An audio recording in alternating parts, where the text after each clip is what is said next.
আসসালামু আলাইকুম ভিউয়ার্স। আজকের টপিক প্রাপ্তবয়স্কদের পোস্টপ্যারেটিভ ব্যথার স্বল্পমেয়াদী চিকিৎসায় ব্যবহৃত কক্সপার ইনজেকশন। ফার্মাকোলজি। পেরেক্সিপ হল ভালডেক্সিপের একটি প্রোডাক্ট। ভালডেক্সিপ ক্লিনিক্যাল ডোজ সীমার মধ্যে একটি নির্বাচনী কক্স-2 ইনহিবিটর, যা সাইক্লোঅক্সিজেনেস প্রোস্টাগ্ল্যান্ডিন তৈরির জন্য দায়ী।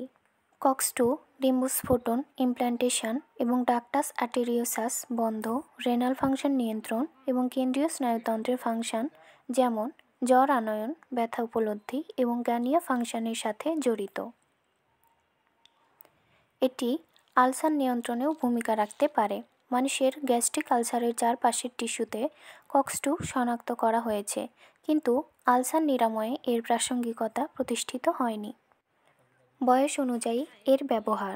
প্রাপ্তবয়স্কদের জন্য প্রস্তাবিত ডোজ হল 40 মিলিগ্রাম আইভি বা আইএম, প্রতি 6 থেকে 12 ঘন্টা পরে 20 মিলিগ্রাম বা 40 মিলিগ্রাম প্রয়োজন অনুসারে, তবে দিনে 80 গ্রামের বেশি হওয়া যাবে না। বয়স্ক রোগী অর্থাৎ 65 বছর বয়সী রোগীদের ক্ষেত্রে সাধারণত কোনো ডোজ সমন্বয় প্রয়োজন হয় না, এবং 18 বছরের কম বয়সী শিশুদের মধ্যে প্যারেক্সিপের সুরক্ষা এবং কার্যকারিতা প্রতিষ্ঠিত হয়নি। এ কারণে এই বয়সী রোগীদের মধ্যে প্যারেক্সিপ সুপারিশ করা হয় না। ইনজেকশন পুশের নিয়ম। আইভি বোলাস ইনজেকশন দ্রুত এবং সরাসরি শিরা বা বিদ্যমান আইভি লাইনে দেওয়া যেতে পারে, অথবা আইএম ইনজেকশনটি ধীরে ধীরে এবং গভীরভাবে পেশিতে পুশ করতে হবে।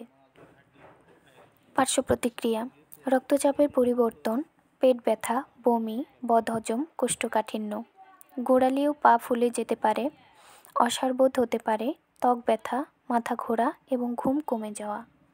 সতর্কতা: প্রেগন্যান্সিতে এই ইনজেকশনটি ব্যবহার না করাই উত্তম। ওভারডোজ ইফেক্ট: ভ্যালডেক্সিপের উচ্চমাত্রা প্রোটিন বাইন্ডিংয়ের কারণে মূত্রাশয় ক্ষতিগ্রস্ত হতে পারে। ভিডিওটি ভালো লেগে থাকলে চ্যানেলটিকে সাবস্ক্রাইব করে পাশে থাকবেন।